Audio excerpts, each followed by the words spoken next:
नमस्कार, मैं हूं पुष्पेंद्र चौधरी और आप देख रहे हैं India voice Haryana Punjab bulletin में आपका स्वागत है। रुक करते हैं खबरों की ओर। राष्ट्रपति द्रौपदी मुर्मू ने 76वें गणतंत्र दिवस की पूर्व संध्या पर राष्ट्र को संबोधित करते हुए कहा कि विश्व की प्राचीनतम सभ्यताओं में शामिल भारत और ज्ञान और विवेक का उद्गम माना जाता है, लेकिन भारत को एक अंधकारमय दौर से गुजरना पड़ा।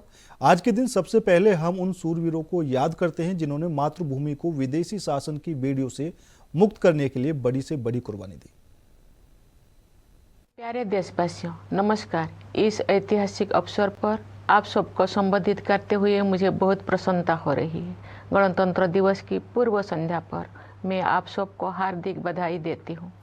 आज से 75 वर्ष पहले 26 जनवरी के दिन ही भारत गणराज्य का आधार ग्रंथ यानी भारत का संविधान लागू हुआ था। लगभग 3 वर्ष के विचार विमर्श के बाद संविधान सभा ने 26 नवंबर 1949 के दिन संविधान को अंगीकृत किया था। इसी उपलक्ष्य में 26 नवंबर का दिन वर्ष 2015 से संविधान दिवस के रूप में मनाया जाता है। गणतंत्र दिवस का उत्सव सभी देशवासियों के लिए सामूहिक उल्लास और गौरव का विषय है। ये कहा जा सकता है कि किसी राष्ट्र के इतिहास में 75 साल का समय पलक झपकने जैसा होता है, लेकिन मेरी विचार से भारत के पिछले 75 वर्ष के संदर्भ में ऐसे बिल्कुल नहीं कहा जा सकता है। ये अकालखंड है जिसमें लंबे समय से सोई हुई भारत की आत्मा फिर से जागी है और हमारा देश विश्व समुदाय में अपना समुचित स्थान प्राप्त करने के लिए अग्रसर हुआ है। विश्व के प्राचीनतम सभ्यताओं में शामिल भारत को ज्ञान और विवेक का उद्गम माना जाता था, लेकिन भारत को एक अंधकारमय दौर से गुजरना पड़ा। औपनिवेशिक शासन में अमानवीय शोषण के कारण देश में घोर गरीबी व्याप्त हो गई। आज के दिन सबसे पहले हम उन शूरवीरों को याद करते हैं जिन्होंने मातृभूमि को विदेशी शासन की बेड़ियों से मुक्त करने के लिए बड़ी से बड़ी कुर्बानी दी। उनमें से कुछ स्वाधीनता सेनानियों के बारे में लोग जानते हैं, लेकिन बहुतों के बारे में उन्हें जानकारी नहीं थी। इस वर्ष हम भगवान बिरसा मुंडा की 150वीं जयंती मना रहे हैं।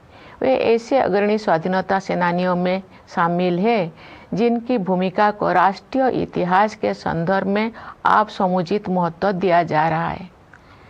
20वीं सदी के आरंभिक दशकों में स्वाधीनता सेनानियों के संघर्षों ने संगठित राष्ट्रव्यापी आंदोलन का रूप ले लिया।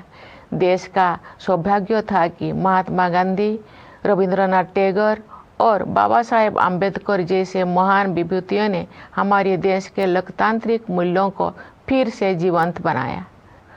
न्याय, स्वतंत्रता, समता और बंधुता केवल सैद्धांतिक अवधारणाएं नहीं है, जिनका परिचय हमें आधुनिक युग में प्राप्त हुआ है। ये जीवन मूल्य तो सदा से हमारी सभ्यता और संस्कृति का अंग रही है। नव स्वाधीन भारत के संविधान और गणराज्य के भविष्य को लेकर जो आलोचक संदेह व्यक्त करते थे, उन लोगों को इन्हीं जीवन मूल्यों के बल पर पूरी तरह से गलत सिद्ध किया जा सका। भारत के गणतांत्रिक मूल्यों का प्रतिबिंब हमारी संविधान सभा की संरचना में भी दिखाई देता है। हरियाणा के सीएम नायब सिंह सैनी ने अपना 55वां जन्मदिन मनाया। प्रधानमंत्री नरेंद्र मोदी, केंद्रीय मंत्री अमित शाह और मनोहर लाल खट्टर ने भी नायब सैनी को जन्मदिन की बधाई दी। सीएम नायब ने अपना जन्मदिन सफाई कर्मचारियों के साथ मनाया। पंचकुला और आसपास के क्षेत्रों से सफाई कर्मी सीएम को बधाई देने चंडीगढ़ स्थित उनके निवास संत कबीर कुटीर पहुंचे, जहां सीएम सैनी ने उनका स्वागत किया और अपने साथ नाश्ता करने के लिए अंदर बुला लिया। सीएम और उनकी पत्नी सुमन सैनी ने भी कर्मियों के साथ बैठकर नाश्ता किया।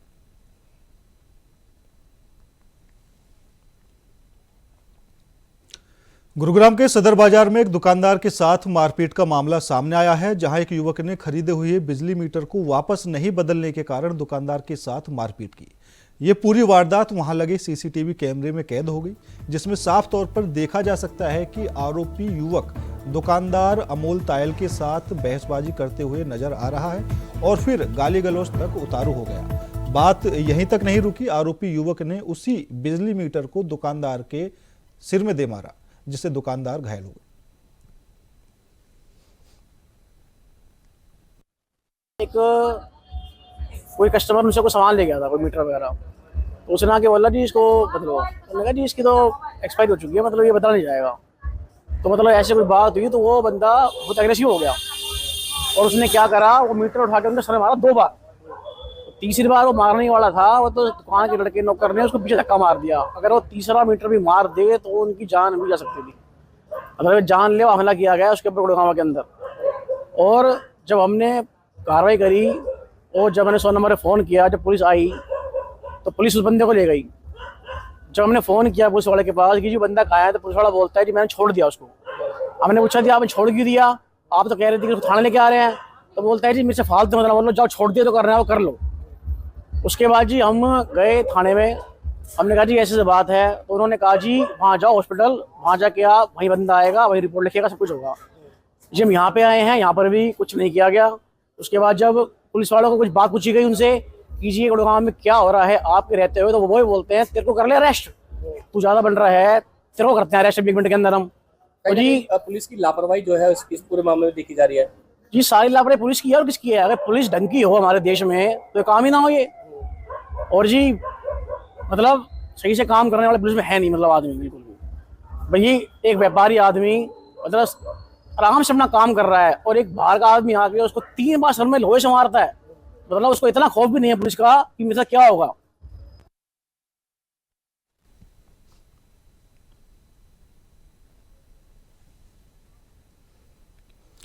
रोहतक में मंत्री कृष्णलाल पंवार ने कहा कि सरकार द्वारा भारतीय संविधान लागू होने के 75 साल पूरे होने के उपलक्ष्य में देश भर में जागरूकता कार्यक्रम आयोजित किए जा रहे हैं ताकि जन जन तक संविधान के बारे में जानकारी पहुंचाई जा सके। प्रधानमंत्री नरेंद्र मोदी ने संविधान निर्माण समिति के अध्यक्ष बाबा साहेब डॉक्टर भीमराव अंबेडकर को मान सम्मान देने के लिए इनसे जुड़े 5 स्थानों को विकसित किया। आजादी के बाद हमें कानून व्यवस्था चलाने के लिए, देश की तरक्की के लिए एक संविधान की जरूरत होती है।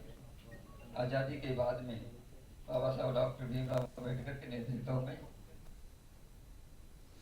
महेंद्रगढ़ जिले के सतनाली में बीजेपी कार्यकर्ताओं ने सीएम सैनी के जन्मदिन के अवसर पर रक्तदान शिविर का आयोजन किया। पूर्व शिक्षा मंत्री प्रोफेसर रामविलास शर्मा ने मुख्य अतिथि के रूप में शिरकत की। इस अवसर पर पूर्व शिक्षा मंत्री प्रोफेसर रामविलास शर्मा ने कहा कि दिल्ली चुनाव में बीजेपी पूर्ण बहुमत से सरकार बनाएगी। उन्होंने कहा कि बीजेपी दिल्ली में से 70 में से 47 सीट जीत रही है।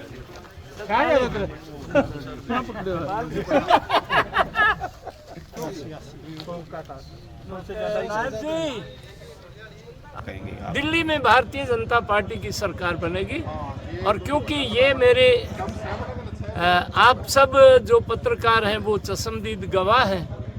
10 जनवरी 2019 को नामांकन के समय में जींद में मैंने हुड्डा जी को कहा था तेरा कांडा काट दिया। उसके बाद हमने 5 अक्टूबर को हरियाणा में चुनाव हुए थे। जनता टीवी ने मुझे चैनल पर बिठाया था और एग्जिट पोल दिखा रहे थे 63, 62, 61, 60 और मैंने कहा था 48 से लेकर 52 सीट आएंगी और वही सीट आई। आज दिल्ली चुनाव, आज हमारे पास नरेंद्र भाई मोदी का ऐसा जोरदार नेतृत्व है। आज दुनिया में गरीब हितैषी ये जो इंडी गठबंधन है, दिल के टुकड़े 1000 हुए, कोई यहाँ गिरा कोई वहां। दिल्ली चुनाव का देश की राजनीति में एक लाभ और होने वाला है कि ये नापाक गठबंधन केवल नरेंद्र मोदी को गाली देना जिनका एजेंडा है, उनके पास ना कोई एक झंडा है, ना उसमें कोई डंडा है, ना कोई एजेंडा है। पिछले 10 साल से एक प्रतियोगिता चल रही है इंडी गठबंधन के लोगों में कि नरेंद्र मोदी को सबसे बेहुदा गाली कौन देता है। और दिल्ली चुनाव में भारतीय जनता पार्टी 47 विधानसभा सीटों पर जीत करके और दिल्ली में भारतीय जनता पार्टी सरकार बनाएगी। नायब सरकार के और कांग्रेस के ये सब लोग एक ही बात कह रहे हैं। केजरीवाल जी यहाँ से 23 किलोमीटर दूर सिवानी का ही तो रहने वाला है। हम अपने भाई को जानते हैं। जब हम राम मंदिर के लिए कार सेवा पर गए शमशेर, तो भाई केजरीवाल कह रहे थे यहाँ राम मंदिर बनना ही नहीं चाहिए, यहाँ तो हॉस्पिटल बनना चाहिए। फिर आपके सरकार का मंत्री गोपाल राय और ऐसे हाथ उठा के 1000 लोगों में हम हिंदू देवी देवताओं में विश्वास नहीं रखते, फिर पलटी मारी। बोलो नोट के ऊपर लक्ष्मी और गणेश की फोटो होनी चाहिए। मतलब कितनी बार आदमी पलटी मार सकता है। फिलहाल रुकते हैं छोटे से ब्रेक के लिए। ब्रेक के बाद खबरों का सिलसिला लगातार जारी है। ब्रेक के बाद एक बार फिर आप सभी का स्वागत है। रुक करते हैं अगली खबर का। हरियाणा के राज्यपाल बंडारू दत्तात्रेय फरीदाबाद में मनाए जाने वाले हमारा संविधान हमारा अभिमान कार्यक्रम के तहत फरीदाबाद के एक निजी होटल में पहुंचे। इस कार्यक्रम में संविधान की प्रति हाथ में लेकर संविधान की शपथ ग्रहण की। इस कार्यक्रम के साथ फरीदाबाद पुरस्कार वितरण कार्यक्रम भी आयोजित किया गया। आपको बता दें कि कल 26 जनवरी गणतंत्र दिवस के मौके पर फरीदाबाद में तिरंगा फहराएंगे। इसके साथ ही गवर्नर का एट होम कार्यक्रम का आयोजन भी फरीदाबाद में ही आयोजित किया जा रहा है, जिसके तहत आज गवर्नर का रात्रि विश्राम भी जिले में ही रहेगा। हमारे मुझे मिले थे, जब उन्होंने बताया, मुझे गहराई से बताया, आप सभी लोग इतने निस्वार्थ भावना से समाज के लिए जो सेवा कर रहे हैं, ये बहुत ही जो है सराहनीय काम है और मैं बधाई भी देना चाहता हूँ। करीब 40 साल से काम कर रहे हैं और ये भी जो है वही अपेक्षा नहीं करते हुए निस्वार्थ भावना से काम कर रहे हैं। इसलिए कहा जाता है नर की सेवा ही नारायण की सेवा है। रोटरी क्लब के जितने भी जो सदस्य है, यही भावना से रोटरी क्लब में शामिल होकर इतना बड़ा जो कार्य कर रहे हैं, उसके लिए सारे सदस्यों को मैं बधाई देना चाहता हूँ। और मैं जो है इस समय जो है यहाँ पर काफी देश में भी जो है सबसे ज्यादा मैं कहना चाहूंगा कि हम स्वास्थ्य ठीक रखना चाहिए। स्वास्थ्य जितना ठीक। पटियाला के सरकारी राजेंद्र अस्पताल में ऑपरेशन थिएटर में अचानक बिजली गुल होने की घटना को गंभीरता से लेते हुए पंजाब के स्वास्थ्य मंत्री डॉक्टर बलवीर सिंह ने मामले की जांच के आदेश दिए हैं। उन्होंने अस्पताल के 66 केवी सब स्टेशन का निरीक्षण किया और बिजली निगम के निदेशक, मुख्य अभियंता और लोक निर्माण विभाग के बिजली विभाग के अधिकारियों के साथ आपात बैठक की। वहीं मंगलवार को राजेंद्र अस्पताल में डॉक्टरों की करंट लगने से ऑपरेशन करने के वायरल वीडियो के मामले में स्वास्थ्य मंत्री डॉक्टर बलवीर सिंह ने कहा कि ऐसी स्थिति में डॉक्टरों को घबराना नहीं चाहिए, बल्कि सावधानी से काम करना चाहिए। डॉक्टर ने कोशिश करनी है, डॉक्टर ने की करना कि जिवें वो बंदे कह रहा वीडियो बना, डॉक्टर का की काम है, डॉक्टर कहेगा कि बेटे देखो की गल है, जनरेटर क्यों नहीं चल रहा जी, मान लो की गल है, वेयर इज द रीजन, मान लो यूपीएस ਦੇ ਵਿੱਚ देखो कितना बैकअप है। इट्स आजकल सारा ਜਿਹੜਾ ਮੋਨੀਟਰ ਹੈ, मान लो ना ही विल थिंक ऑफ ਅਸੀਂ ਤਾਂ मान यूपीएस ਚੱਕ ਕੇ ਇੰਨੀ ਦੇਰ ਤੱਕ ਆ ਜਾ ਕੇ ਦੂਜੇ ਪੇਸ਼ੈਂਟ ਥੋੜੇ ਲੱਗ यूपीएस ਰੱਖ ਦੂਜਾ ਧਰ ਦਿੰਨੇ ਆ ਉੱਥੇ ਨਾ। I have been doing it. मान लो ना, मान लो डॉक्टर्स ने पैनिक नहीं करना, डॉक्टਰਾਂ ने चिड़चिड़ा नहीं होना, ਉਹਨਾਂ ਦੇ ਵਿੱਚ ਅਨਲਿਮਿਟਿਡ ਪੇਸ਼ੈਂਸ ਹੋਣੀ ਚਾਹੀਦੀ ਹੈ। These are basic qualities of a doctor. ਜਿਹਦੇ ਵਿੱਚ ਕੁਆਲਿਟੀਜ਼ ਨਹੀਂ ਹੈ ਉਹ ਬੈਟਰ ਹੈ ਕੋਈ ਹੋਰ ਕੰਮ ਕਰਦੇ। ਡਾਕਟਰ ਕੱਲ ਵੀ ਜਦੋਂ ਵੀ ਡਾਕਟਰ ਪਾਵਰ ਗਈ ਸੀ, ਕਿੰਨੇ ਸਮੇਂ ਦੀ ਪਾਵਰ ਗਈ ਸੀ? ਦੇਖੋ ਜਿਹੜਾ ਗ੍ਰਿਡ ਫੇਲਿਅਰ ਹੈ ਉਹ ਇਟ ਲਾਸਟਡ, ਮੈਂ ਉਹੀ ਸਾਰੀ ਡਿਟੇਲ ਵਰਕ ਕੀਤੀ ਹੈ, ਉਹ ਤਕਰੀਬਨ 10-12 ਮਿੰਟ ਉਹ ਲਾਸਟ ਕੀਤਾ ਉਹ। ਲੇਕਿਨ ਜਿਹੜਾ ਉਹਨੂੰ ਸਟਾਰਟ ਕਰਨ ਦਾ ਟਾਈਮ ਹੈ ਅਕੋਰਡਿੰਗ ਟੂ ਦੈਮ ਉਹ 6 ਮਿੰਟ ਕਹਿ ਰਹੇ ਆ ਇਹ, ਬਟ ਉਹ ਡਾਕਟਰ ਜ਼ਿਆਦਾ ਕਹਿ ਰਹੇ ਸੀ ਵੀ 6 ਮਿੰਟ ਦੇ ਜਿਹੜਾ ਜਨਰੇਟਰ ਚਲਾਉਣ ਨੂੰ ਉਹਨਾਂ ਨੂੰ ਟਾਈਮ ਲੱਗਿਆ। ਉਹਨੂੰ 2 ਮਿੰਟ ਕੀਤਾ ਜਾ ਸਕਦਾ। ਮੇਰੀ ਜਿਹੜੀ ਆਪਰੇਟਿੰਗ ਸਰਜਨ ਹੈ ਉਹਦੇ ਨਾਲ ਗੱਲ ਹੋਈ ਹੈ ਜੀ। ਜਿਹੜਾ ਆਪਰੇਟਿੰਗ ਸਰਜਨ ਹੁੰਦਾ ਹੀ ਔਰ she is like a commander in chief, everybody has to follow her command, ਮਤਲਬ everybody has to support her. ਮੈਂ ਤੁਹਾਨੂੰ ਇੱਕ ਡਾਕਟਰ ਹੋਣ ਦੇ ਨਾਤੇ ਕਹਿ ਰਿਹਾ ਕਿ ਜਦੋਂ ਜਿਹੜਾ ਅਸੀਂ ਆਪਰੇਸ਼ਨ ਕਰ ਰਹੇ ਹਾਂ ਉਹਦੇ ਸਾਨੂੰ ਕੋਈ ਦਿੱਕਤ ਨਹੀਂ ਆਉਂਦੀ ਜੀ, ਜੇ ਸਾਨੂੰ 10-15-20 ਮਿੰਟ ਨਾ ਜੀ। ਕਈ ਵਾਰੀ ਸਾਡਾ ਕੀ ਹੁੰਦਾ ਕਿ ਜਦੋਂ ਕੋਈ ਡਾਕਟਰ ਹੁੰਦਾ ਸਾਡੇ ਹੁੰਦਾ ਜੀ, ਅਸੀਂ ਆਪਸ ਦੇ ਵਿੱਚ ਕਰਦੇ ਆ, ਕੋਈ ਡਾਕਟਰ ਫਸ ਗਿਆ ਜੀ ਕਿਤੇ ਕੋਲ ਉਹਨੇ ਦੂਜੇ ਡਾਕਟਰ ਨੂੰ ਬੁਲਾਉਣਾ, ਉਹਨੂੰ ਕਈ ਵਾਰੀ 15 ਮਿੰਟ ਲੱਗ ਜਾਂਦੇ, ਉਨੀ ਦੇਰ ਅਸੀਂ ਪੇਸ਼ੈਂਟ ਨੂੰ ਕੰਮ ਕਰਕੇ ਆਪਣਾ ਰੱਖਦੇ ਹਾਂ। ਯੂ ਹੈਵ ਟੂ ਸਟੇ ਕਾਮ, ਕੋਈ ਗੱਲ ਨਹੀਂ ਹੈ ਜੀ, ਦੂਜਾ ਡਾਕਟਰ ਆਏਗਾ, ਐਕਸਪਰਟ ਡਾਕਟਰ ਨੂੰ ਬੁਲਾਉਂਦੇ ਹਾਂ, 2 ਜਣੇ ਸਲਾਹ ਕਰਦੇ ਹਾਂ, ਫਿਰ ਅਸੀਂ ਅੱਗੇ ਪ੍ਰੋਸੀਡ ਕਰਦੇ ਹਾਂ। ਇੱਦਾਂ ਅਸੀਂ ਕਰ ਲੈਂਦੇ ਹਾਂ, ਕੋਈ ਗੱਲ ਨਹੀਂ ਹੈ, ਪੈਨਿਕ ਨਹੀਂ ਕਰਨਾ ਡਾਕਟਰਾਂ ਨੇ। ਜਦੋਂ ਕਿ ਆਪਾਂ ਸਮੇਂ ਤੇ ਕੋਈ ਅਜਿਹਾ ਇੰਤਜ਼ਾਮ ਨਹੀਂ ਕਰਦੇ ਜਿਸ ਕਰਕੇ ਅਜਿਹੀਆਂ ਜਿਹੜੇ ਕੇਸ ਨੇ ਜਾਂ ਅਜਿਹੀਆਂ ਜਿਹੜੀਆਂ ਗਲਤੀਆਂ ਨੇ ਉਹ ਕਿਤੇ ਸਾਹਮਣੇ ਆਉਂਦੀਆਂ ਜਾ ਰਹੀਆਂ। ਇਹਦੇ ਬਿਲਕੁਲ ਅਪੋਜ਼ਿਟ ਜੀ, ਅਸੀਂ ਸਮੇਂ ਤੋਂ ਨਹੀਂ, ਰੈਗੂਲਰਲੀ ਰਿਵਿਊ ਕਰਦੇ ਹਾਂ ਜੀ, ਰੈਗੂਲਰਲੀ ਚੈੱਕ ਕਰਦੇ ਹਾਂ। ਬਹੁਤ ਸਾਰੀਆਂ ਚੀਜ਼ਾਂ, ਹਰ ਇੱਕ ਚੀਜ਼ ਅਸੀਂ ਮੀਡੀਆ ਨੂੰ ਥੋੜੀ ਨਾ ਰਿਪੋਰਟ ਕਰਾਂਗੇ ਵੀ ਅਸੀਂ ਅੱਜ ਚੈੱਕ ਕੀਤਾ ਜਾਂ ਕੈਮਰੇ ਅੱਗੇ ਕੋਈ ਨਹੀਂ। ਮੈਂ ਤੁਹਾਨੂੰ ਇੱਕ ਗੱਲ ਦੱਸ ਰਿਹਾ, ਕੈਮਰੇ ਅੱਗੇ ਕੋਈ ਬੋਲਦਾ ਨਹੀਂ, ਪਰ ਸਾਨੂੰ ਜੋ ਪਤਾ ਚੱਲ ਰਿਹਾ ਕਿ ਹਸਪੀਟਲ ਦੇ ਵਿੱਚ ਜਿਹੜੇ ਜਨਰੇਟਰ ਲੱਗੇ ਪਏ ਆ ਉਹਨਾਂ ਦੇ ਵਿੱਚ ਕੁਝ ਤੇਲ ਵੀ ਨਹੀਂ ਹੁੰਦਾ ਸਰ। ਇਸ ਦੀ ਚੈਕਿੰਗ ਕਹਿੰਦੇ ਜੀ, ਕਿਉਂਕਿ ਲੋਕ, ਸਰਕਾਰ ਇੰਨਾ ਪੈਸਾ ਲਾ ਰਹੀ ਹੈ। ਕੱਲ ਦੀ ਵੀਡੀਓ ਵਾਇਰਲ ਹੋਣ ਤੋਂ ਬਾਅਦ ਲੋਕਾਂ ਦੇ ਮਨਾਂ 'ਚ ਹੋ ਗਿਆ ਕਿ ਪਤਾ ਨਹੀਂ ਸਰਕਾਰੀ ਹਸਪਤਾਲ 'ਚ ਅਸੀਂ ਜਾਵਾਂਗੇ ਸਾਡਾ ਆਪਰੇਸ਼ਨ ਕਿਵੇਂ ਦਾ ਹੋਏਗਾ। ਲੋਕਾਂ ਦੇ ਮਨ 'ਚ ਇੱਕ ਡਰ ਦਾ ਪੈ ਗਿਆ ਜੀ ਵੀਡੀਓ ਜੋ ਕਿ ਡਾਕਟਰ ਵੱਲੋਂ ਜਿਹੜੀ ਪਾਈ। ਇਹ ਜਿਹੜੇ मीडिया वाले मेरे दोस्त हैं ना जी। अम्बाला शहर में चल रहे विकास कार्यों को गति देने के लिए पूर्व राज्य मंत्री असीम गोयल के निर्देशों पर अब बीजेपी की टीम अधिकारियों के साथ फील्ड में उतर चुकी है। पूर्व राज्य मंत्री के निर्देशों पर आज उनकी टीम ने नगर निगम अधिकारियों के साथ निर्माणाधीन नौरंगराय तालाब का दौरा किया, जहां अधिकारियों को नौरंगराय तालाब के निर्माण में तेजी लाने के साथ साथ जल्द से जल्द तालाब की सफाई के भी निर्देश दिए गए। इस दौरान निगम अधिकारियों ने नौरंगराय तालाब में गंदगी फेंकने वाले लोगों को भी चेतावनी दी है। मैं आपके माध्यम से लोगों से अपील भी करना चाहूंगा और चेतावनी भी देना चाहूंगा कि वो यहाँ पर गंद डालना बंद कर दे, अन्यथा हमें जो है कानूनन सख्त कार्रवाई उनके खिलाफ करनी पड़ेगी। सफाई के लिए कर्मचारी भी लगाए जाएंगे।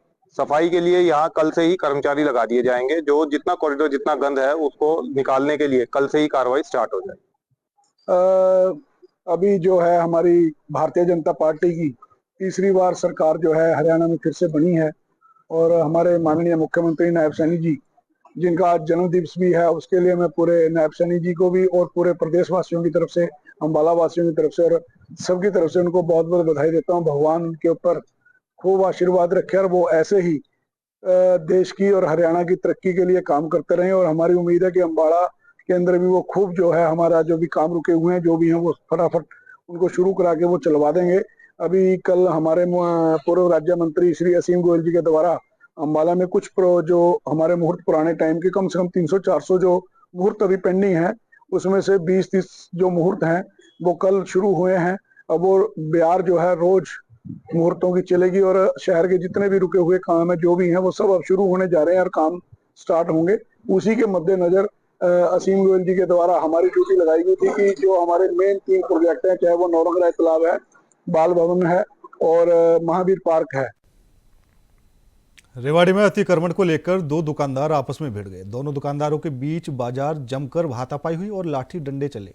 लड़ाई झगड़े का वीडियो अब सोशल मीडिया पर जमकर वायरल हो रहा है। दोनों दुकानदार को ट्रामा सेंटर में भर्ती कराया गया है। पड़ोसी दुकानदार द्वारा दुकान के आगे बढ़ाने पर विवाद छिड़ गया। रेवाड़ी के पंजाबी मार्केट का ये पूरा मामला है।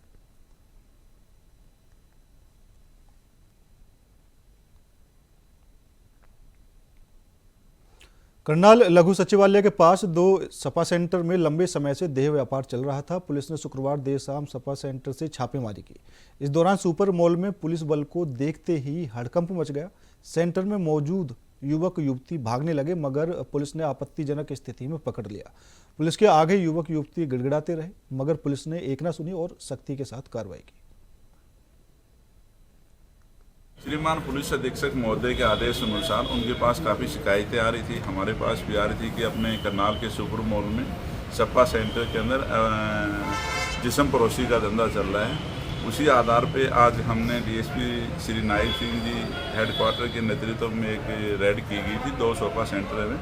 दोनों में 10 लड़कियां और 3 लड़के हमारे को मिले थे, जिनके खिलाफ जो सुपर मॉल की एसोसिएशन है उनकी तरफ से शिकायत के आधार पर हम कार्रवाई कर रहे हैं। तो सर हाँ, उनके पास से आपत्तिजनक सामान है, लेकिन अभी उसकी जांच की जा रही है। जैसे जैसे आगे जांच बढ़ेगी उसके अनुसार कार्रवाई होगी। मेडिकल कराया जा रहा है सर? मेडिकल पहले उनकी शिकायत पर कार्रवाई करके उसके बाद में मेडिकल भी कराएंगे सर। कहीं हाँ, जहाँ जहाँ से शिकायत मिलती है हमारे संज्ञान में आती है, उनके ऊपर सभी पे की जाएगी। किसी के ये नहीं है भी हम किसी के साथ भेदभाव किया जाएगा। दोनों सुपर मॉल के अंदर नहीं, सभी बालिग हैं, कोई किसी की कम उम्र नहीं है किसी भी लड़की। खबर गुरुग्राम से है, जहां स्थानीय ताऊ देवीलाल स्टेडियम परिसर में गणतंत्र दिवस समारोह का पूर्वाभ्यास किया गया। तो वहीं गुरुग्राम के डीसी अजय कुमार ने राष्ट्रीय ध्वज फहराकर फाइनल रिहर्सल का शुभारंभ किया। सर्वप्रथम डीसी अजय कुमार ने स्थानीय सिविल लाइंस में शहीद स्मारक पर पुष्प चक्र अर्पित किए।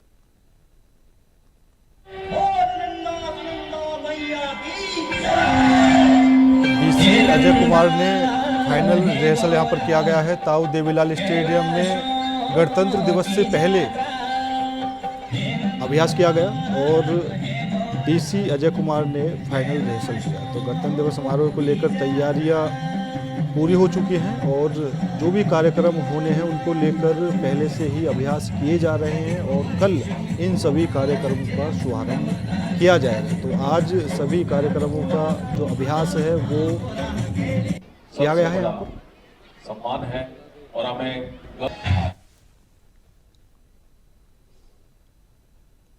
फिलहाल मेरे साथ इस बुलेटिन में इतना ही। बाकी देश और दुनिया की तमाम खबरों के लिए देखते रहिए इंडिया वॉइस।